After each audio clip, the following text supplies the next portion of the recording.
What's going on, all of my sexy beasts? This is your boy, Daddy. So, I want to talk about something. Well, first and foremost, fun fact, guys, always tighten your lug nuts. Yeah, I was kind of like in a rush, you know, I was just messing around, cleaning up the rims. I had an electric impact gun, thought I could get away with it, you know, I was just going to work and back, and yeah, they came off.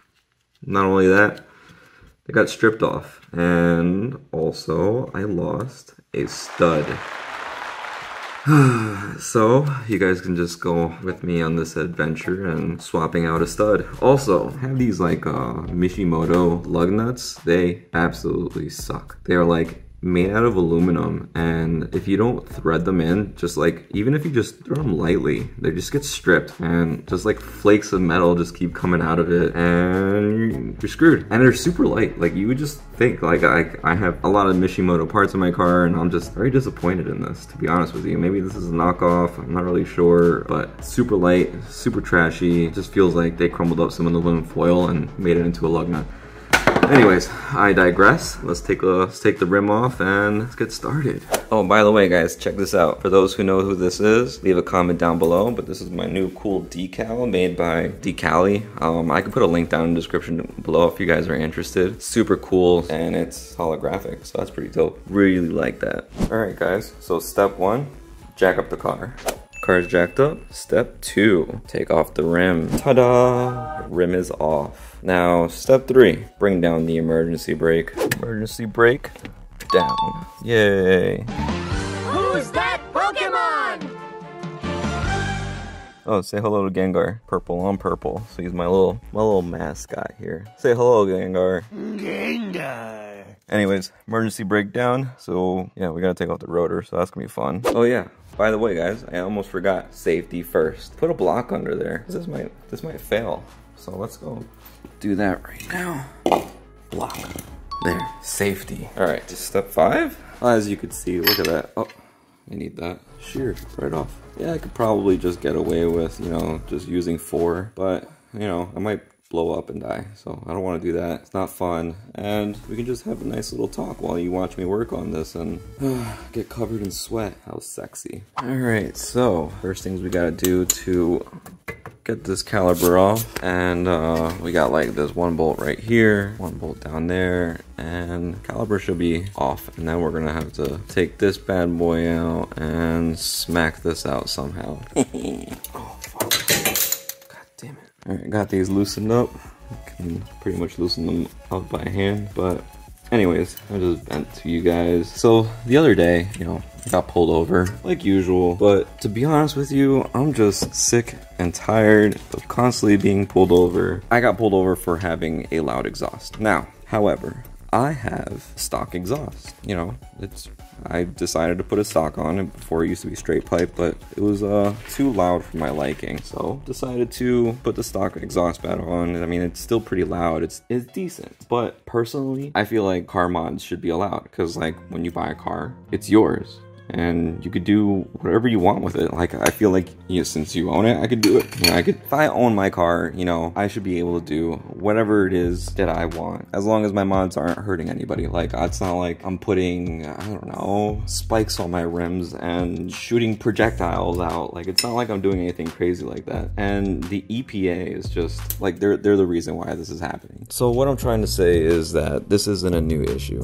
The EPA, or Environmental Protection Agency, for those of you who don't know, have been going after modifying cars and race cars for years. Like, some of the articles that I found about this are 6 years old or so. They call the regulation things like the greenhouse gases emissions and fuel efficiency standards for medium and heavy duty engines and vehicles, which is one hell of a mouthful. But basically what this means is that the EPA is trying to use the Clean Air Act to come after race cars and modifying cars because of their emissions. The Clean Air Act was meant to limit air emissions from chemical plants, steel mills, and things like that, the big polluters. That's why so many racers and car enthusiasts such as myself find it pretty ridiculous that the EPA is using this act against modifying cars and racing cars, and some senators seem to understand this and have introduced the RPM Act, or Recognize the Protection of Motorsport Act, to keep motorsports alive. I believe Senator Tester from Montana said that folks in the motorsport community have always relied on the freedom to modify their vehicles to race and compete. This legislation will codify freedom into law. Unfortunately, even if the RPM does protect the racing industry just a tiny little bit, plenty of people are still pissed that the EPA would care so much about modifying your cars. Like, I get what the EPA does and its importance even around cars. Even if evidence that hundreds and thousands of diesel pickup trucks and emission controls removed, which is a ton of pollutants on the road like coals. But seriously, I am all for the EPA going against Volkswagen or companies that don't obey the Clean Air Act because they are mass producing cars and they actually have the potential to do harm to the environment with their tactics. But potentially using those same laws for individuals, even putting people in prison for tampering with these systems, it's pretty messed up. Because even for myself, I am constantly getting pulled over for a loud exhaust, even though it's stock. I did, once upon a time have it straight piped, and, I just couldn't handle the sound of my own straight pipe that I just put it up on stocks just so I can stop getting pulled over. And the sound is just not that bad. I can live with the sound. I'm happy with the sound. Maybe along the lines I'll get something a little bit more deeper and have a little bit more bass to it, if that makes any sense. And I know some people who are listening to this are going to start saying like, oh, that's whataboutism, and I'm just pointing the finger at someone else, or whatever the case may be. But big businesses get a slap on the wrist all the time for harm they do to the environment. Even Volkswagen, with its severe violations in over 500,000 cars, paid about $14 billion in total for multiple settlements and allegations against them, but they have hundreds of billions in revenue every year. So even if this hurts them, it's more of just a roadblock than anything else. Yet the fines against smaller tuner shops or places that sell modified car parts can be fined up to $20,000, and if it's not paid within a month, it could potentially increase to $200,000. There's this shop from Colorado, this Colorado speed shop, said that he didn't know that selling car parts or race parts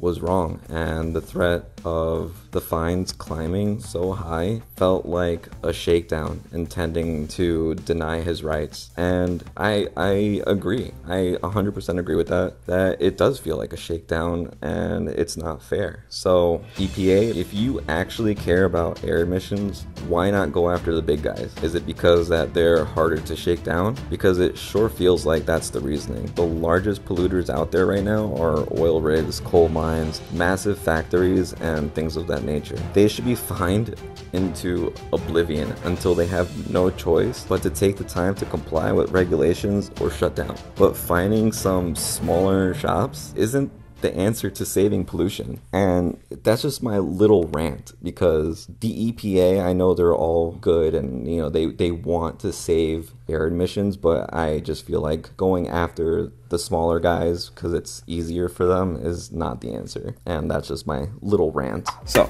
anyways, finally caliper's taken off. Since I already have it off, might as well clean everything up while I'm at it. So rotor should be able to slide right out. In 1 second, rotor's out, and now to take this out, probably just gonna spray a bunch of PB Blaster on this, heat it up with one of my next favorite tools of choice, and smack it. Smack this so hard until I break something. We got a little squirt action going on, a little PB Blaster. Try to get all the nooks and crannies. Delicious. Drink that up. So thirsty. Let me smack it with a hammer a few times. Oh, doesn't look like it's working.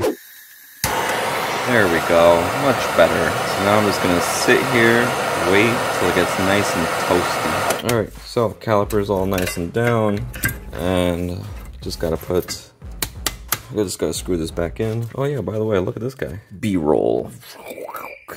Nice, it worked. Super hot, but it's out, and I got these nice fancy gold ones. Nothing special about these, just bought these online. There's like a little gap right here. I was able to kind of snake this in here so I can fondle this bolt into this hole. Oh crap. Oh no. No. Okay. Success. Got it in. Now I just gotta line this up with all the other little tiny ridges and we should be good to go. Oh man, I really hope this fits. Guys, just so you know, when you tighten these bolts back together, make sure you tighten them evenly. So like, just make sure you have one nice and snug, then you snug up the other side, then you fully tighten both of them. If not, it's not gonna like be leveled or tightened correctly. So just make sure you do that. I learned that the hard way. And also make sure you torque them. Now, I am highly experienced. I can definitely measure pounds per torque with my, calibrated muscles. So if you guys are judging me, well, screw you. It's my car. If I want to die, let me die. Just kidding. I will torque these down. I just have to Google the torque specs because I don't remember the top of my head. But just, snug it down nice and tight in the meantime. And then also for this part, bring this down. I usually use a C-clamp because it's probably the easiest thing I can do, or if you have a special fancy tool, you can use that. Or if you have some other cool techniques, some people like to jam their screwdriver in here and do all kinds of crazy stuff. But I use a C-clamp, do a little twisty twist, and it usually works out just fine. All right, guys. Now she's all back together. Just make sure before you drive off, bleed the brakes out. There's a little nipple right here. You pop this off. If I'm not mistaken, I don't remember what the size is this. Whatever, you can figure that out. Bleed your brakes and you're good to go. Now you can put your rim back on here. Also, before you drive away, pump it a few times. If not, your car won't stop and you'll just keep going. So right now, I'm just gonna put down the e-brake, so it'll just be easier for me to put my luggies back on and you're all squared away. Okay, my sexy beasts, that's all I have for today. So moral of the story is tighten your lug nuts, and the EPAs are just being dicks. So anyways, tune in next week. Hopefully my good buddy, old pal, old friend Zombie Dork will be coming by and we're gonna be practicing our wrapping. Picked up some beautiful carbon fiber wrap, of course, yeah, and we're going to wrap his car. Hopefully it turns out well. If not, we're just gonna rip it right off, and yeah, you're gonna see us fuck up too. Anyways, see you guys next week.